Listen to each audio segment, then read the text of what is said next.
là est commencé le grand inconnu qui, je dois l'avouer, m'angoissait quand même. Ça m'angoissait parce que je me disais comment est-ce que je vais me retrouver en tant que femme, mais en tant qu'entrepreneur, en tant que femme professionnelle, moi qui me définis beaucoup par l'impact que j'ai d'un point de vue professionnel, qui me définit beaucoup par rapport à mon entreprise. Comment est-ce que je vais vivre ça, le fait de soudainement être à la maison tout le temps, de soudainement être... d'avoir ce nouveau rôle qui est très genré et avec lequel j'avais pas vraiment réfléchi c'était quoi exactement ma position, parce que je pense qu'on peut pas vraiment réfléchir à quel genre de mère on va être ou qu'est-ce qu'on pense de la maternité tant qu'on n'est pas rentré dedans. Vous écoutez L'ambition au féminin, épisode 30. Mon nom est Tatiana Saint-Louis et j'anime L'ambition au féminin, un podcast pour toutes les femmes pleines de vision, de talent et de drive qui désirent redéfinir le succès selon leurs termes et leurs conditions. Chaque semaine, j'explore seule ou en présence d'invités les thèmes entourant la réussite professionnelle et personnelle. Mindset, productivité, leadership, branding personnel, c'est le rendez-vous pour réfléchir à la façon dont tu veux vivre ton plein potentiel et laisser ton empreinte dans le monde.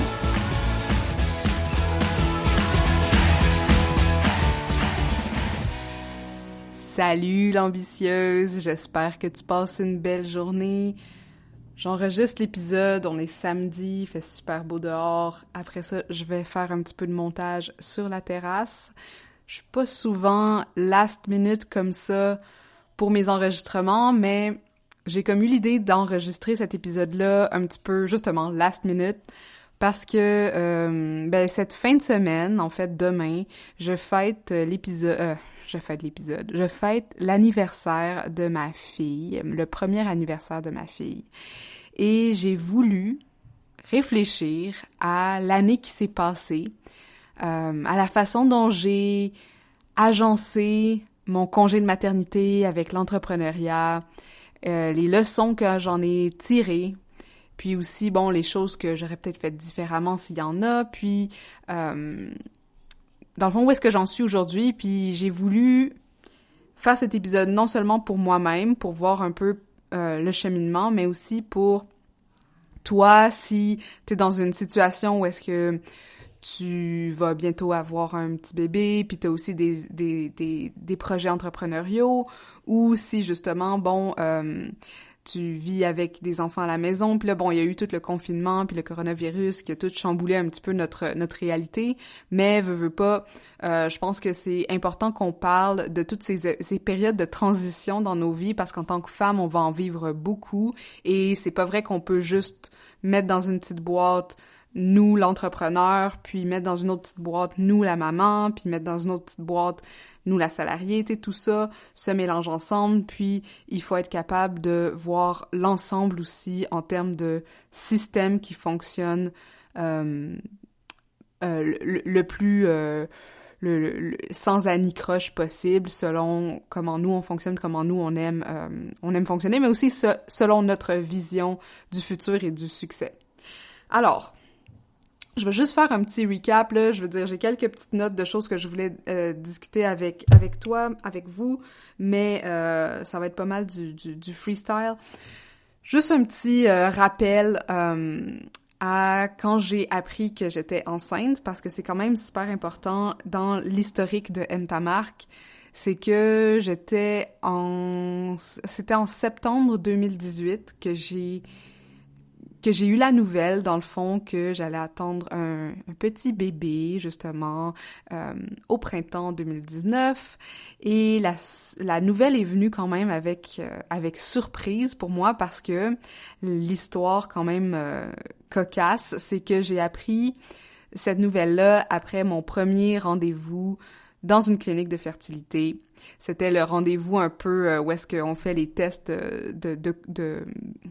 les tests de coutume pour voir, est-ce que, il y a certains degrés, niveau hormonal, nanani, nanana. Puis un des tests, naturellement, c'est un test de grossesse.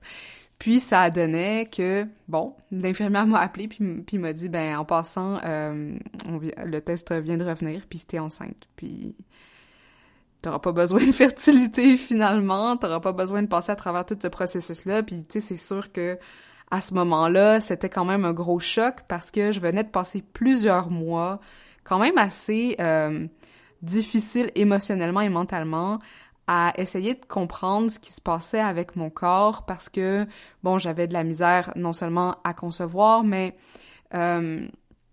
j'avais des difficultés aussi avec mon poids, j'avais des sauts d'humeur, j'avais tout un tas de réactions hormonales comme ça. Puis les docteurs m'ont diagnostiqué avec un syndrome des ovaires polykystiques. Puis là, pour celles qui savent pas c'est quoi, c'est, bon, t'as certains kystes aux ovaires qui fait que t'as des débalancements hormonaux, qui fait que tu peux pas tomber enceinte naturellement ou que ça prend du temps quand même à tomber enceinte naturellement. Il y a un débalancement d'insuline dans tout ça, bref.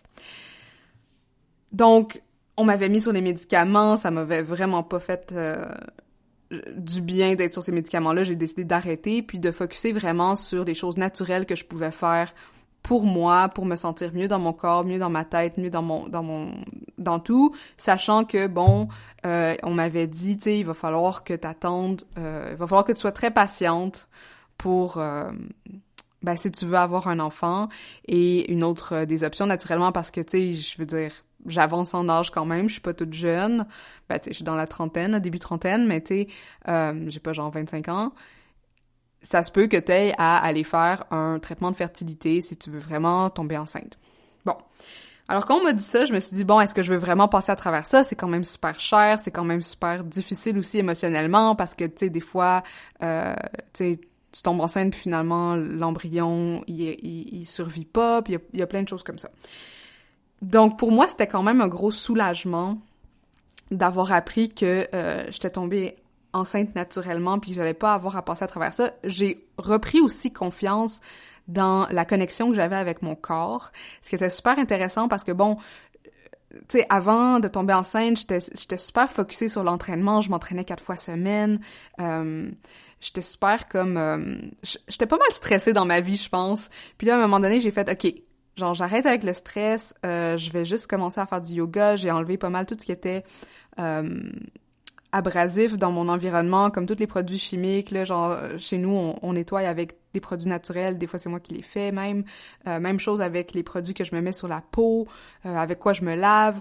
Je mange bio maintenant, j'ai vraiment fait un gros ménage dans les produits que j'ingérais. Bref, on n'est pas ici pour parler de comment remettre ses hormones en place, puis comment redevenir fertile, parce que who knows, tu sais, j'ai peut-être juste été chanceuse, mais tout ça pour dire que il y avait un moment dans ma vie où est-ce que je sentais qu'il fallait que je fasse un changement dans mes habitudes, puis pour celles qui me suivent, vous savez que ça fait quand même, ça faisait à ce moment-là 2 ans et quelques, 2 ans et demi que j'étais autant à temps plein dans un emploi qui me demandait beaucoup. J'étais à temps plein comme conseillère aux communications pour l'Université Concordia et en même temps, j'avais M. Ta Marque, j'avais 10 collaboratrices qui écrivaient pour moi, j'avais des événements que j'organisais, j'étais en train de essayer de faire de l'argent avec ça parce que je m'étais donné le challenge 0 à 100K que si j'étais pas capable de faire 100 000 $, dans l'année avec M. Ta Marque, ben peut-être ça voulait dire que M. Ta Marque n'était pas une si bonne idée. Après tout, je vous mets les petits articles, 2 petits articles que j'avais écrits pour parler de mon expérience avec 0 à 100K. C'était quelque chose que je faisais comme un peu du journaling sur ma chaîne YouTube pour parler de comment ça se passait semaine en semaine.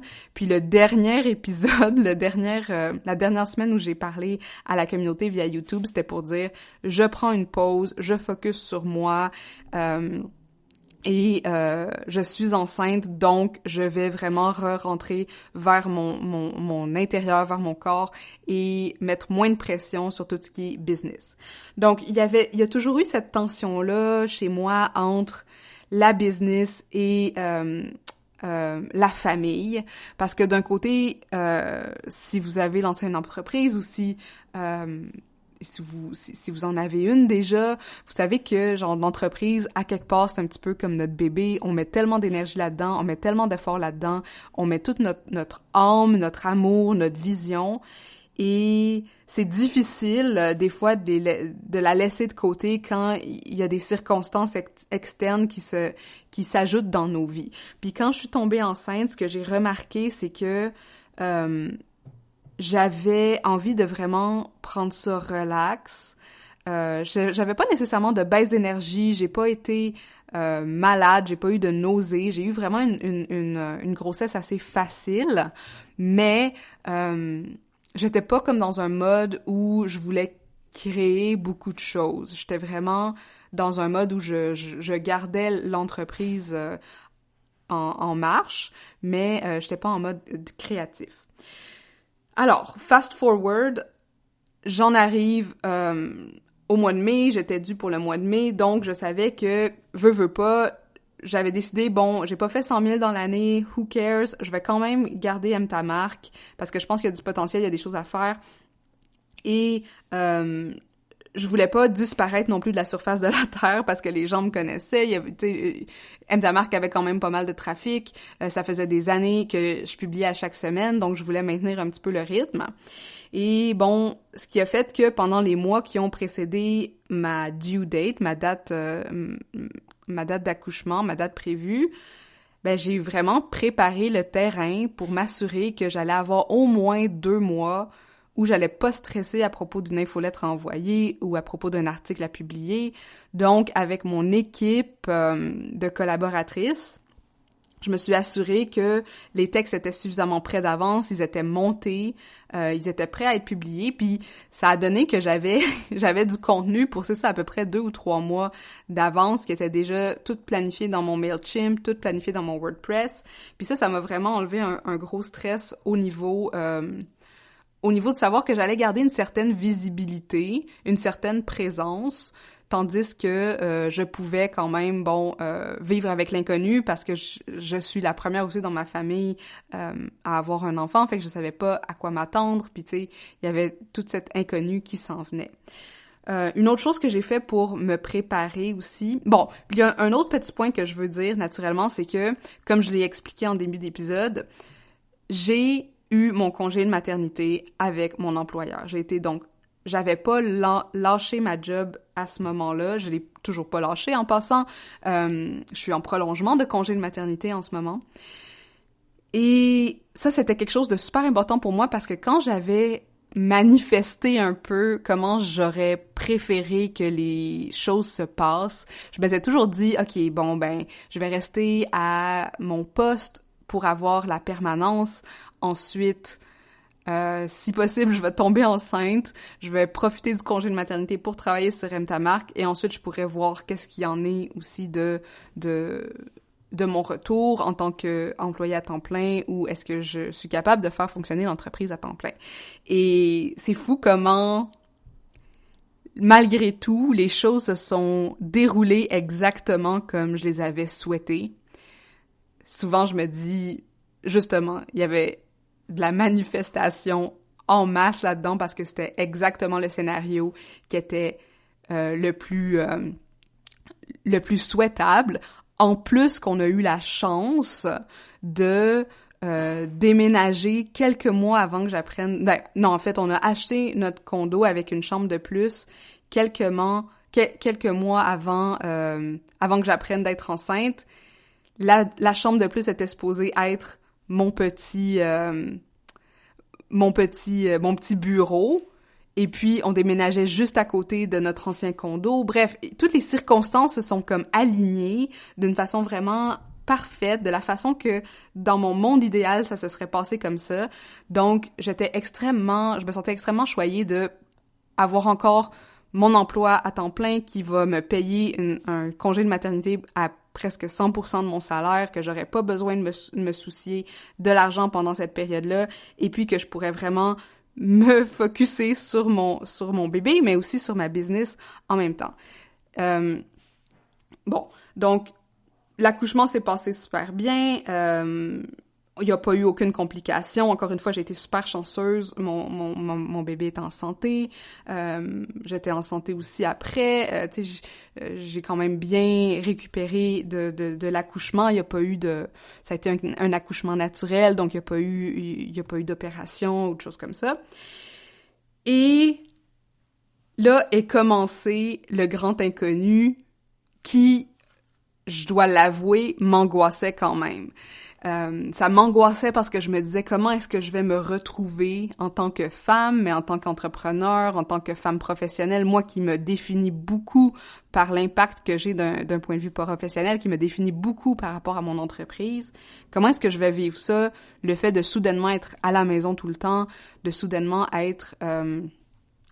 d'avoir ce nouveau rôle qui est très genré et avec lequel j'avais pas vraiment réfléchi c'était quoi exactement ma position parce que je pense qu'on peut pas vraiment réfléchir à quel genre de mère on va être ou qu'est-ce qu'on pense de la maternité tant qu'on n'est pas rentré dedans.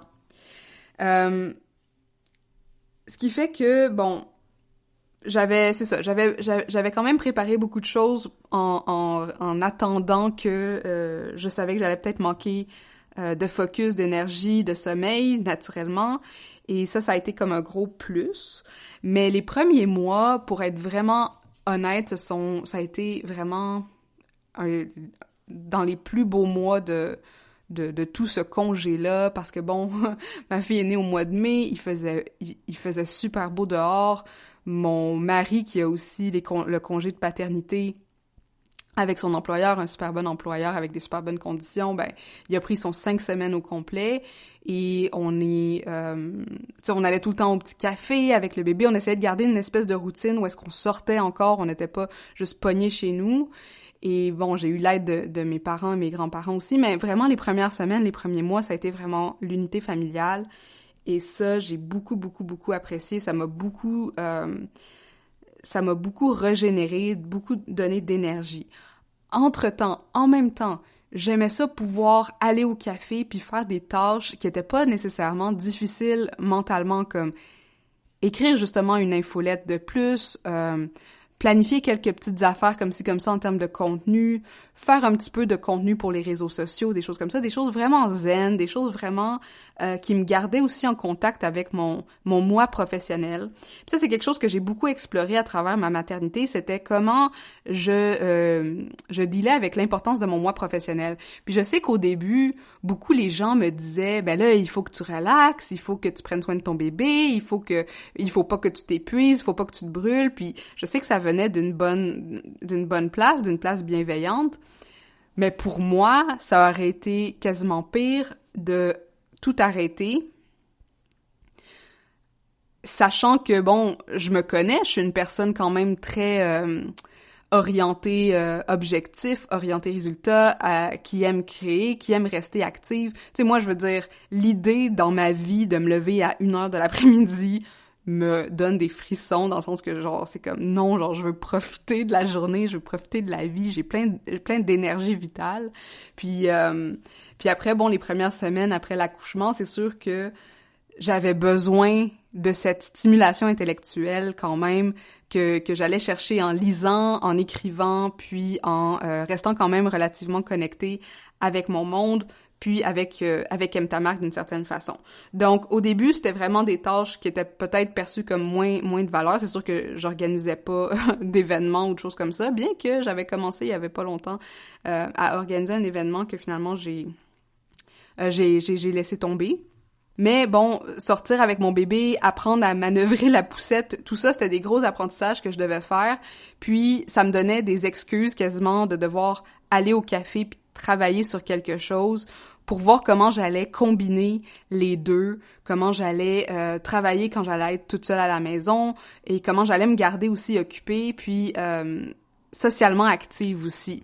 Donc ça, c'était une grosse peur que j'avais quand j'ai accouché, de me dire, ben là, soudainement, personne va vouloir me voir ou parler avec moi, ou les gens vont comme m'oublier pendant mon congé de maternité parce que je vais rien faire.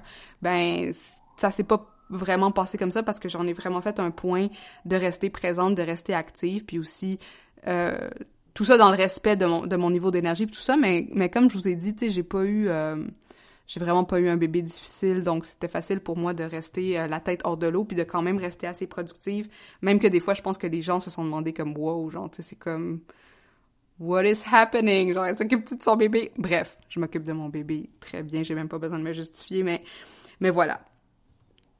Bon, ça m'a aussi fait beaucoup réfléchir à la notion de temps. la notion de temps et de priorité, parce que, bon, c'est sûr qu'à un moment donné, on commençait à avoir une routine avec ma fille, puis je commençais à savoir, OK, ben, elle va dormir tant d'heures à peu près dans la journée.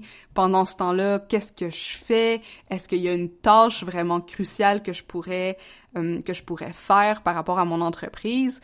Puis ça m'a vraiment permis de focusser au maximum mes efforts sur ce qui allait en valoir la peine. J'étais justement en train de réfléchir à un événement qui s'appelait Élève ton brand, puis là je voulais faire ça au mois de septembre, je pense, fait que je me disais j'ai le temps. Finalement on l'a annulé parce que bon, comme j'ai dit tout à l'heure, je sais pas, j'ai pas eu assez d'inscriptions, puis je me suis dit tu sais je préfère l'annuler que d'avoir un événement qui va me coûter quand même très cher là. Donc je faisais mes pages de vente, je faisais mon contenu petit à petit, puis sachant que j'avais ces temps-là, c'était facile pour moi de me dire j'ai pas vraiment à me soucier de toutes les choses qui ne comptent pas, tu sais, je veux dire, je faisais pas nécessairement ma comptabilité ou des choses comme ça qui étaient pas nécessaires, puis de toute façon, j'avais pas de clients à ce moment-là, je maintenais pas de clients, bien que j'ai commencé quand même assez rapidement à prendre des petits mandats, de gens qui comprenaient très bien, c'était dit dès le début que j'étais en congé de maternité ou en fin de congé de maternité et que ça pourrait prendre du temps avant que je réponde ou qu'il y avait des délais un petit peu plus longs pour répondre à leurs questions, mais j'ai pas eu aucun problème, aucun souci à ce niveau-là. Mais j'ai vraiment recommencé à prendre des clients plus autour du mois de janvier. Et depuis le mois de novembre, je travaillais sur un mandat aussi qui me demandait environ 3 jours par semaine. Puis là, ben c'est sûr que là, j'ai dû commencer à intégrer... Il y avait mes beaux-parents puis mes parents qui venaient garder ma fille certaines journées. Puis là, bon, c'était comme un win-win pour tout le monde parce que mes beaux-parents, ils voulaient passer tout le vendredi avec ma fille. Fait que moi, je pouvais aller dans un café travailler sur mes trucs. Je faisais mes mandats à distance, puis ça me permettait de tranquillement réintégrer la routine de travail sans que ce soit du temps plein, puis sans que ce soit aussi quelque chose de stressant où est-ce que je devais absolument faire de l'argent parce que je recevais encore mon congé de maternité. Fait que, puis pour celles qui sont au Québec, tu sais, vous savez que vous pouvez pas faire au-delà d'un certain seuil de dépenses. Fait que les temps où est-ce que je travaillais, puis que j'étais rémunérée, ben ça a été aussi une période dans mon entreprise où j'ai fait beaucoup d'investissements sur mon entreprise. J'ai fait des investissements en coaching sur moi-même, j'ai fait des investissements dans certains logiciels, j'ai commencé à travailler sur mon brand, mon rebrand. Fait que ça, c'est tout des façons que j'ai réduit un petit peu mes revenus grâce aux dépenses que je faisais, et donc je restais dans le seuil acceptable pour continuer à recevoir mes prestations de congé parental. Pendant je sais pas si mon mari va jamais me pardonner pour ça, mais au mois d'octobre, mon mari a pris quelques semaines de plus du congé parental, environ 1 mois, 5 semaines, je pense. Puis on est allé en Californie. Puis on avait planifié ce voyage-là avant que je tombe enceinte. Après ça, finalement, je tombais enceinte. On a annulé 2 fois le voyage parce qu'il y a eu des incidents. Bref, c'était notre voyage en Californie. Puis là, on y allait avec le bébé qui avait à ce moment-là 4 mois. Et c'était un road trip. Je sais pas, genre, à quoi on a pensé, mais bref, on s'est dit, tu sais, c'est un road trip, on va faire genre San Francisco, LA, on va rester du temps un petit peu à LA, on va passer par le désert aussi, puis on va passer du temps dans le désert. Et je sais pas pourquoi, je me rappelle plus exactement c'était quoi mon cheminement de pensée, mais j'avais décidé de lancer mon podcast pour ma fête, qui est le 8 octobre, en plein pendant qu'on était en road trip en Californie, avec un bébé de 4 mois. Donc, oui. Donc, mettons que la période pré-podcast, là, pour parler un petit peu des stress à se mettre puis à pas se mettre, je sais pas, encore une fois, tu sais, moi, je suis quelqu'un qui est vraiment focus objectif, j'aime ça me donner des défis puis les atteindre, tu sais, puis si je me dis que je vais faire quelque chose, je vais décortiquer le plan en petites parties, puis je vais éventuellement y arriver. Et j'avoue que, bon, j'ai amené mon micro en Californie pour enregistrer ou les derniers épisodes ou les dernières petites introductions pour que le podcast soit prêt à être lancé. J'avais 5 épisodes en banque. Quand j'ai lancé le podcast, je pense qu'il y avait 3 ou 5 épisodes qui étaient... 3 épisodes qui ont été lancés, 2 épisodes qui allaient être publiés par la suite. Puis j'avoue que c'était peut-être pas le meilleur timing. Je l'ai faite, j'étais super fière de moi. C'était un moment aussi dans la vie de ma fille où elle commençait à avoir une régression du sommeil, on dormait beaucoup moins bien, j'avais des difficultés un petit peu avec l'allaitement, donc tu sais, les circonstances ont fait que c'était pas une période très agréable pour personne.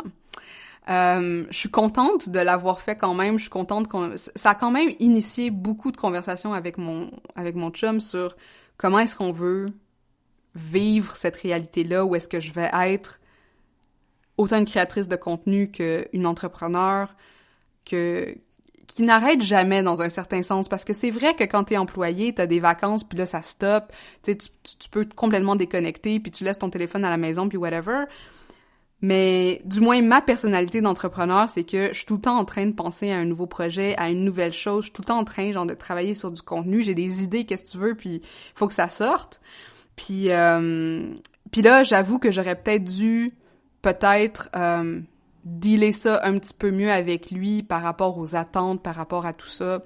Mais bon, on est encore ensemble, on a réussi à outrepasser ça, mais j'avoue que peut-être qu'un des conseils que j'aurais pour si toi t'es en congé de maternité ou tu veux lancer une business pendant ce moment-là, de quand même garder les attentes et les projets au minimal, puis d'être assez flexible sur les dates de sortie, les dates de lancement, puis des choses comme ça, du moins pendant les 6 premiers mois, pendant que tout est encore tellement inconnu, puis c'est difficile à savoir comment est-ce que le couple va s'habituer, parce qu'une des choses qui a été difficile aussi pour moi, ça a été quand mon mari est retourné travailler à temps plein, puis que là, je me sentais vraiment seule avec le bébé, et je pense que ça a été ça un peu le plus grand choc que j'ai vécu dans ma première année de maternité.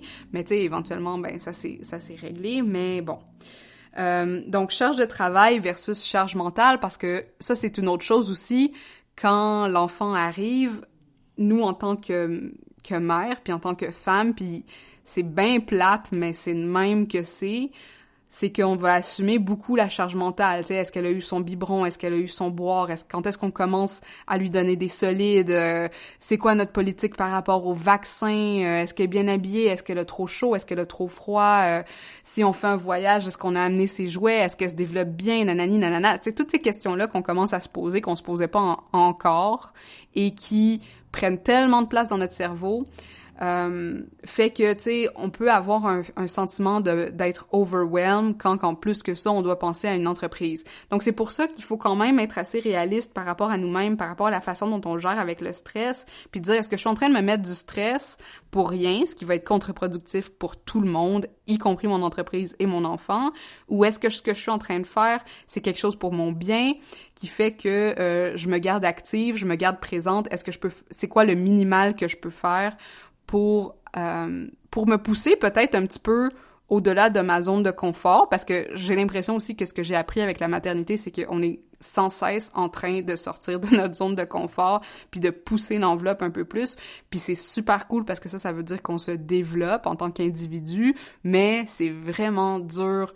mentalement, psychologiquement, émotionnellement, de tout le temps être en étape de changement. Donc, je pense qu'une des grands apprentissages, ça a été de savoir comment dealer avec un changement que je sais pas à quel rythme il va venir avec ma fille, mais aussi mes ambitions pour mon entreprise que je me laisse peut-être ou peut-être pas avoir. C'est pour ça que je trouvais que de faire des coachings pendant ce temps-là, vraiment travailler sur mon alignement, travailler sur ma mission, travailler sur la façon dont mon offre est déterminée, c'était des choses absolument cruciales dont le congé de maternité, qui est un moment de pause, m'a permis de vraiment réfléchir au lieu d'être tout le temps en train de faire dans ma business, et puis de pas avoir le temps de m'arrêter pour réfléchir au pourquoi, pour réfléchir au comment. J'ai lu beaucoup de livres, comme je l'ai dit tantôt. Pendant que j'allaitais, je lisais souvent, ou tu sais, pendant les siestes, j'aimais prendre un livre puis j'aimais lire. Et ça m'a aussi beaucoup nourri à ce niveau-là. Donc, ces temps-ci, bon, je vais juste terminer peut-être avec peut-être la troisième partie de mon congé de maternité qui était depuis le mois de janvier, là, comme je disais, j'avais commencé à prendre un mandat à peu près à 3 jours semaine et j'avais lancé mon programme mes coachings de longue durée, donc sur 12 semaines, pour aider les femmes à se positionner, mais aussi à lancer elles-mêmes leur entreprise à temps partiel. Puis là, j'avais 3 clients à partir du mois de janvier. Donc, c'était quand même un 3 mois très, très occupé. D'un côté, on lançait une nouvelle plateforme. D'un autre côté, j'avais 3 clientes qui étaient comme des premières fois. Puis bon, j'avais un podcast naissant et nanani nanana. Et bon, je sais que moi, j'ai une capacité au travail quand même très grande. J'ai beaucoup de focus. Mon entreprise, ça faisait quand même un bout qu'elle existait. Aime ta marque était pas tu sais, elle sortait pas de nulle part, là. Ça faisait un temps que j'avais déjà établi ma notoriété. Mais c'est vrai que pour la plupart des gens, faire tout ça, c'est peut-être trop. Et je pense que c'est important de se respecter là-dedans puis de pas penser que parce que moi j'étais capable de le faire ou parce que quelqu'un d'autre est capable de le faire que c'est nécessairement la meilleure chose pour nous. Même, j'ai entendu aussi beaucoup des femmes puis des femmes qui sont haut placées qui m'ont dit ben moi le deuxième c'était pire, j'avais vraiment de la misère avec le focus pis des choses comme ça. Donc chaque enfant est différent, chaque maternité est différente, chaque personne est différente et ses ambitions sont différentes. Donc je veux juste mettre ça comme disclaimer de dire que tu sais vous êtes pas obligé de faire exactement ce que j'ai fait pour vous sentir que vous avez accompli quelque chose. Mais je réalisais quand même à ce moment-là que d'avoir mis les bases, d'avoir travaillé en amont pendant plusieurs années avant de m'embarquer dans la maternité, c'était un gros plus pour moi puis pour mon entreprise. Et ça a fait que quand j'ai décidé que, bon, j'avais la possibilité avec mon emploi de prolonger mon congé de maternité non payé et donc d'être à temps plein sur les revenus de mon entreprise, j'ai saisi cette opportunité en or-là. Et j'aurais pas pu être plus prête. J'aurais pas pu avoir mis des meilleures bases pour cette entreprise-là. Je veux dire, dans l'espace de même pas la moitié de l'année parce qu'on est à la fin mai, même pas, j'ai déjà fait la moitié du salaire que je fais avec mon emploi. Ce qui veut dire que, à quelque part, je fais les choses comme il faut, mon positionnement est fort, mon offre est solide.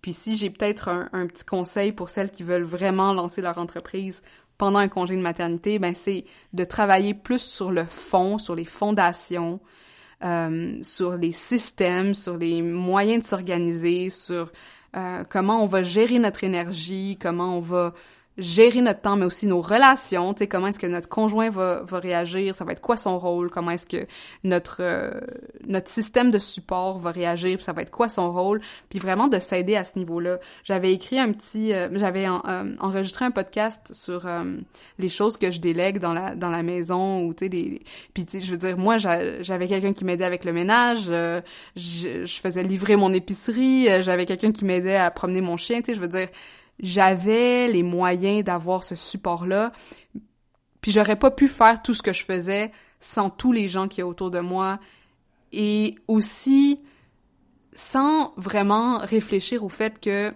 ma maternité, c'est la mienne, puis j'allais la vivre comme je voulais, puis de pas me soucier de ce que les gens disaient, soit que je travaillais trop, ou que je devrais être plus ci, ou que je devrais être plus ça, ou que est-ce que genre ça va me manquer ce temps-là, parce que non, j'ai passé cette année avec ma fille là, à la maison, là, je suis avec elle 24 heures sur 24. Tu sais, des fois, genre, je prends une pause pour aller prendre un café, puis je pense que c'est sain.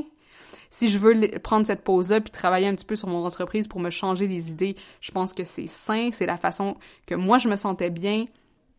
Puis je pense que, justement, réfléchir à tout ça, se dire qu'est-ce que je suis capable de faire, puis qu'est-ce qui va me permettre de rester connectée avec moi-même. Puis c'est ça un peu ma peur aussi quand je suis tombée enceinte, c'est j'ai peur de me perdre. J'ai peur de me perdre dans cette nouvelle identité que je suis en train de former.